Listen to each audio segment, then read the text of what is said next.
नमस्कार दोस्तों, स्वागत है आपका अपने चैनल गणेशा में। तो दोस्तों, आज हम लेकर आए हैं गणेश चतुर्थी व्रत कथा। उसके बारे में थोड़ी जानकारी और व्रत कथा। तो आज साल की पहली विनायक चतुर्थी है, जो कि इस दिन लोग प्रथम पूजनीय देवता भगवान गणेश को प्रसन्न करने के लिए व्रत तथा पूजा करते हैं। धार्मिक मान्यताओं के अनुसार जो व्यक्ति सच्चे मन से यह व्रत रखता है और इस व्रत का पाठ करता है, उसकी सारी इच्छाएं पूरी हो जाती हैं। इसके अलावा जीवन के सभी संकट दूर हो जाते हैं। तो दोस्तों, अगर आप मेरे चैनल पर पहली बार आए हैं तो प्लीज़ चैनल को लाइक, शेयर एंड सब्सक्राइब कर लीजिएगा और बेल आइकन का बटन भी प्रेस कर लीजिए, जिससे कि आने वाली नई वीडियो का नोटिफिकेशन आपको टाइम से मिल सके। और दोस्तों, वीडियो अच्छी लगे तो कमेंट सेक्शन में गणेश जी की जय हो जरूर लिखिएगा। गणपति बाप्पा मोरया। तो चलिए दोस्तों, शुरू करते हैं। विनायक चतुर्थी व्रत की पौराणिक कथा के अनुसार एक बार भगवान शिव और माता पार्वती नर्मदा नदी के किनारे बैठे थे। माता पार्वती ने शिव जी से समय व्यतीत करने के लिए चौपट खेलने के लिए कहा। शिव जी चौपट खेलने के लिए तैयार हो तो गए और इस खेल में हार जीत का फैसला करने के लिए भगवान शिव ने कुछ तिनके एकत्र किए। उसका एक पुतला बनाकर उसके प्राण प्रतिष्ठा कर दी। भगवान शिव ने उस पुतले से कहा, हे बेटा हम चौपट खेलने चाहते हैं, इसलिए तुम बताना कि हम दोनों में से कौन हारा और कौन जीता। उसके बाद भगवान शिव और माता पार्वती के बीच खेल का प्रारंभ हो गया। यह खेल 3 बार खेला गया और तीनों ही बार माता पार्वती जीत गई। खेल समाप्त होने पर उस बालक ने हार जीत का फैसला करने के लिए कहा।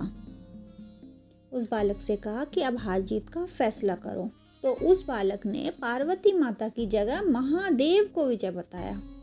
यह सुनकर माता पार्वती क्रोधित हो गई और उन्होंने बालक को लंगड़ा होने और कीचड़ में पड़े रहने का श्राप दे दिया। बालक ने माता पार्वती से माफ़ी मांगते हुए कहा कि माता, मुझसे अनजाने में ऐसा हुआ है। बालक द्वारा माफ़ी मांगने पर माता को दया आ गई और उन्होंने कहा कि यह गणेश पूजा के लिए नाग कन्याएं आएंगी, उनके कहे अनुसार गणेश व्रत करो। ऐसा करने से तुम्हारे सभी कष्ट दूर होंगे। यह कहकर माता पार्वती चली गई। 1 वर्ष के बाद उस स्थान पर नाग कन्याएं आई। नाग कन्याओं ने से भगवान गणेश की व्रत की विधि जानने के बाद बालक ने 21 दिन लगातार गणेश जी का व्रत किया, जिसके फलस्वरूप गणेश जी प्रसन्न हुए। उन्होंने बालक को मनवांछित फल मांगने के लिए कहा। बालक ने कहा, हे विनायक, मुझे इतनी शक्ति दीजिए कि मैं अपने पैरों पर चलकर कैलाश पर्वत पर पहुंच सकूं। भगवान गणेश ने बालक को वरदान दे दिया। इसके बाद वह बालक कैलाश पर्वत पर पहुंचा और उसने अपनी कथा भगवान शिव को सुनाई। चौपट वाले दिन से माता पार्वती शिव जी से नाराज हो गई थी। देवी को मनाने के लिए भगवान शिव ने बालक से बताए अनुसार 21 दिनों तक भगवान गणेश का व्रत किया। इस व्रत के प्रभाव से माता पार्वती की नाराजगी दूर हो गई और वह स्वयं भगवान शिव से मिलने पहुंच गई। तब भगवान शंकर ने माता पार्वती को इस व्रत के बारे में बताया। यह सुनकर माता पार्वती के मन में अपने पुत्र कार्तिकेय से मिलने की इच्छा जागृत हुई। तब माता पार्वती ने भी 21 दिन तक श्री गणेश जी का व्रत किया। व्रत के 21वें दिन कार्तिकेय जी स्वयं माता पार्वती जी से मिलने चले आए। तभी से यह व्रत संसद मनोकामनाओं को पूर्ति करने वाला व्रत माना जाता है। तो अब हम सुनते हैं दूसरी कथा। श्री गणेश कथा के अनुसार एक बार देवता बहुत परेशानियों से घिरे हुए थे। तब वह मदद मांगने भगवान शिव के पास गए। उस समय शिव के साथ कार्तिकेय तथा गणेश जी भी बैठे थे। देवताओं की बात सुनकर शिव जी ने कार्तिकेय व गणेश जी से पूछा कि कि तुम में से कौन देवताओं को के कष्टों का निवारण कर सकता है। तब कार्तिकेय जी और गणेश जी दोनों ने ही स्वयं को इस कार्य के लिए सक्षम बताया। इस पर भगवान शिव ने दोनों की परीक्षा लेते हुए कहा कि तुम दोनों में से सबसे पहले पृथ्वी की परिक्रमा करके आएगा वह देवताओं की मदद करने जाएगा।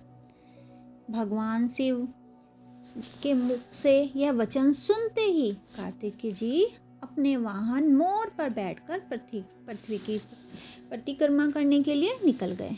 परंतु गणेश जी सोच में पड़ गए कि वह चूहे के ऊपर चढ़कर सारी पृथ्वी की परिक्रमा करेंगे तो इस कार्य में उन्हें बहुत समय लग जाएगा। तभी उन्हें एक उपाय सूझा।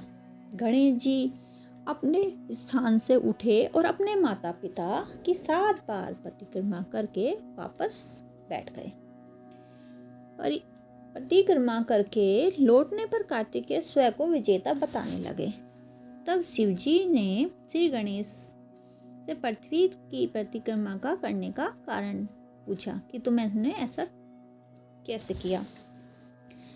तब गणेश ने कहा, माता पिता के चरणों में संसत लोक है। यह सुनकर भगवान शिव ने गणेश जी को देवताओं के संकट दूर करने की आज्ञा दी। इस प्रकार भगवान शिव ने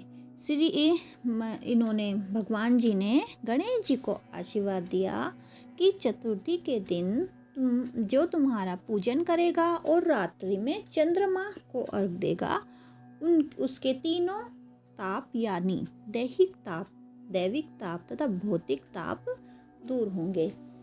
इस व्रत को करने से व्रतधारी के सभी तरह के दुख दूर हो जाएंगे और उसे जीवन के भौतिक सुखों की प्राप्ति होगी। चारों तरफ से मनुष्य की सुख समृद्धि बढ़ेगी और धन ऐश्वर्य की कमी नहीं रहेगी। तो ये थी हमारी गणेश चतुर्थी की दूसरी कथा। चलिए सुनते हैं अपनी तीसरी कथा, गणेश चतुर्थी व्रत की तीसरी कथा। तो एक समय की बात है, राजा हरिश्चंद्र के राज्य में कुम्हार था। वह मिट्टी के बर्तन बनाता, लेकिन वह कच्चे रह जाते थे। एक पुजारी की सलाह पर उसने इस समस्या को दूर करने के लिए एक छोटे बालक को मिट्टी के बर्तन के साथ आवा में डाल दिया। उस दिन संकट चतुर्थी का दिन था।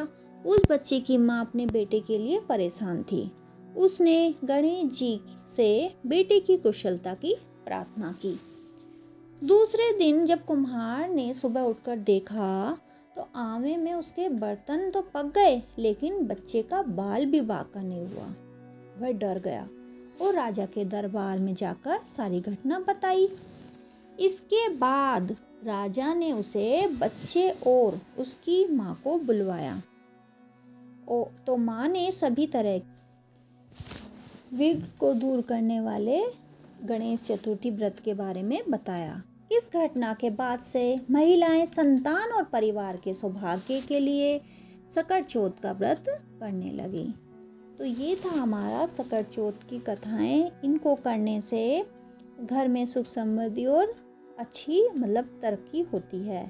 तो दोस्तों, वीडियो कैसी लगी कमेंट सेक्शन में ज़रूर बताइएगा और गणपति बाबा मोरया ज़रूर लिखिएगा। धन्यवाद दोस्तों।